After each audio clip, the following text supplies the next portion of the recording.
no one person can do everything. And just like in the military, you have to have backup all the time. And our team in NICU is just like a platoon in the military. We focus on each other as well as getting the job done. You know, the hospital in general is a division. Every department is a different platoon, and you can't get anything accomplished without every platoon doing what they're supposed to be doing. Women's and Children's is a family. Just like any military unit, we all come together to accomplish the jobs that we do every day, and with that, once we accomplish the job, we're still here for each other. We focus on our objectives, and when we accomplish them, whether they're great outcomes or poor outcomes, we're able to support each other as a family, as a unit, and to carry on our mission of excellent patient service and, you know, supporting the families that we are honored to serve. The military focuses on addressing the real problem, finding out what the real problem is, developing real, achievable, measurable solutions.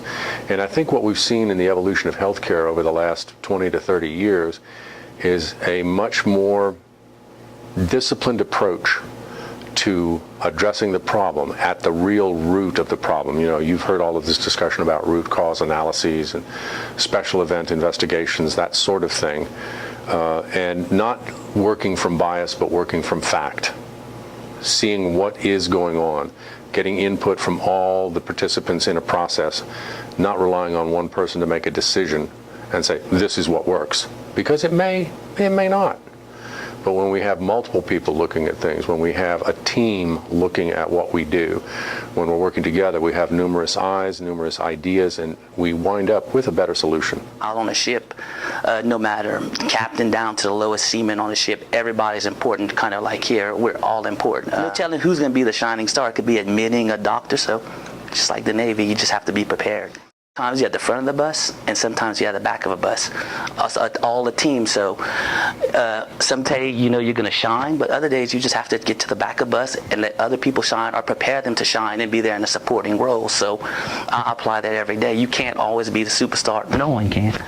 So that's part of teamwork. Let that person or prepare that person. You know, in IT, we want whatever we can do to help. You want to prepare and let them shine. You know, you just back off and whatever they're going to do to help them shine, or the facility. Today, it's still about the dedication. It's about the esprit de corps. It's about really making sure, especially as I've kind of come up through the ranks, not only in the military side, but in healthcare, it's really learning how to ensure as your responsibility grows, you're taking on that accountability for every single person that's really attributed to you in your service lines. So that's the major impact that the military prepares you for. Just as in the military, you go from kind of a squad leader to a platoon sergeant, you know, up through the ranks. It's the military, or the healthcare is exactly the same way, especially in nursing. In nursing, you may start off as just as a bedside nurse, charge nurse, maybe a manager, maybe a director, ultimately a chief nursing officer. But each step of the way prepares you better for that accountability, that responsibility, ensuring that everyone has what they need to take care of patients. The very first job that I got outside of the military I was just a PRN X-ray tech. So I was the fireman position. Hey, I need you tomorrow at 8 o'clock in the morning. The next day I need you at the third shift. Next day I need you second shift. So it was my schedule was never the same, and it was always flexible. I was used to just rolling with the tide and going with what needed to be done. Kind of always adopted the same mentality. If you're not part of the solution, then you're part of the problem. So it is about always adapting and always, you know what, we'll just roll with it. It'll be okay.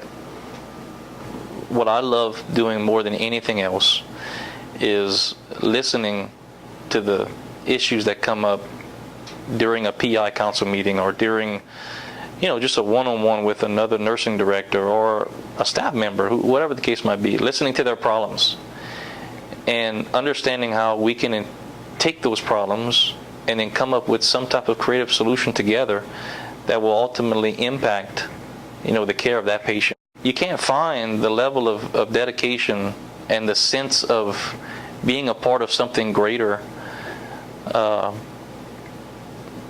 almost any other industry that you can find in healthcare.